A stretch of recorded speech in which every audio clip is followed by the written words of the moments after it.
الله وبركاته. الحمد لله رب العالمين والصلاة والسلام على سيد المرسلين.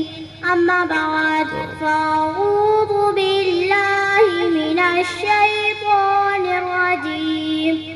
بسم الله الرحمن الرحيم. فالصالحات قانتات حافظات للغيب بما حفظ الله. صدق الله العظيم. وقال النبي صلى الله عليه وسلم طلب العلم فريضة على كل مسلم ومسلمة أو كما قال عليه السلام. صدر محترم اور حاضرین جلسہ، آج میرے لیے بڑی خوشی کی بات ہے کہ اس بابرکت جلسے میں عورتوں کی تعلیم و تربیت کے عنوان سے کچھ باتیں پیش کرنے کی جرات کر رہی ہوں، اور یہ سب میرے اساتذہ کی تربیت کا نتیجہ ہے، ورنہ کہاں میں اور کہاں یہ نکھتے گل، کہاں میں اور کہاں یہ نکھتے گل، نسیم صبح تیری مہربانی. محترم حضرات، آج لوگوں نے یہ سمجھ لیا ہے کہ علم کا حاصل کرنا صرف مردوں کے ذمہ ہے. اسی وجہ سے آج امت کے 75% خواتین اسلامی تعلیمات سے دور ہیں، حالانکہ یہ غلط ہے کہ علم کا حاصل کرنا صرف مردوں کے ذمہ ہے. اسی وجہ سے آج امت کے 75% خواتین اسلامی تعلیمات سے دور ہیں، حالانکہ یہ غلط ہے کہ علم کا حاصل کرنا جتنا مردوں کو ضروری ہے اتنا عورتوں کو بھی ضروری ہے، کیونکہ دونوں کے لیے اللہ کے احکامات پر عمل کرنا فرض ہے. لیکن افسوس کی بات یہ ہے کہ آج خواتین ناچ گانے اور سینما اور محفلوں میں خوب دھوم دھام سے جاتی ہے، اور یہ بالکل کھلی ہوئی بربادی ہے. ہمیں غور کرنے کی ضرورت ہے کہ ان کی بربادی کا سبب کیا ہے. جب ہم گہری نظر سے دیکھتے ہیں تو پتہ چلتا ہے کہ صرف اور صرف تعلیم اور تربیت کی کمی ہے. محترم حضرات، علم دین کا حاصل کرنا جہاں مردوں پر لازم ہے، وہی عورتوں کو بھی یہ ذمہ داری ہے کہ دین کا علم حاصل کرے.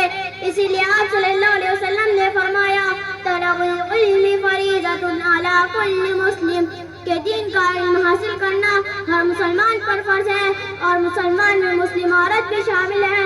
اور عورتوں کو تو اس لیے بھی ضروری ہے کہ اولاد اور بچوں کی تربیت کا دار و مدار عورت اور ماں کی تعلیم و تربیت پر زیادہ ہے. جب ماں علم کے زیور سے مزین ہوں گی تو بچہ اس کی تربیت سے ایک مثالی مسلمان بن سکتا ہے، حافظ قرآن بن سکتا ہے، خادم اسلام بن سکتا ہے، دین و شریعت کا حامل بن سکتا ہے، اور اسلام کا حامی مددگار بن سکتا ہے. چنانچہ دیکھیے کہ جب نیک اور صالح ماؤں نے اپنی بچوں کی تربیت کیا تو بڑے بڑے ائمہ مثلا امام ابو حنیفہ پیدا ہوئے، امام مالک پیدا ہوئے، امام شافعی پیدا ہوئے، امام احمد بن حنبل جیسے استقامت پسند پیدا ہوئے، امام بخاری پیدا ہوئے. اسی طرح اس آخری دور میں مولانا رشید احمد گنگوئی جیسا فقیہ النفس، اشرف علی تھانوی جیسا حکیم الامت، حضرت شیخ زکریا جیسا محدث اثر، اور حضرت قاری سید صدیق جیسا پیکر اخلاص اور سادگی پسند عارف باللہ عالم دین، اور اسی طرح عظیم انسان علماء کی دینی تعلیم و تربیت سے بڑے مقام پر پہنچے ہیں، جن کی زندگیاں اللہ کے احکام اور نبی کی شریعت پر قائم و دائم رہ کر گزری ہے. اسی لیے عورتوں کی تعلیم و تربیت بہت ضروری ہے. روایتوں میں ہے کہ آپ صلی اللہ علیہ وسلم کے زمانے میں صحابہ کی طرح صحابیات کی تعلیم و تربیت کا بھی باقاعدہ انتظام تھا. ان کے خصوصی اجتماع میں رسول اللہ صلی اللہ علیہ وسلم تشریف لے جا کر ان کو تعلیم و تلقین اور وعظ فرماتے تھے. یہی وجہ ہے کہ صحابہ کی طرح صحابیات میں بھی محدثہ، عالمہ، فاضلہ، مفتی اور کاتبہ ہوتی تھی.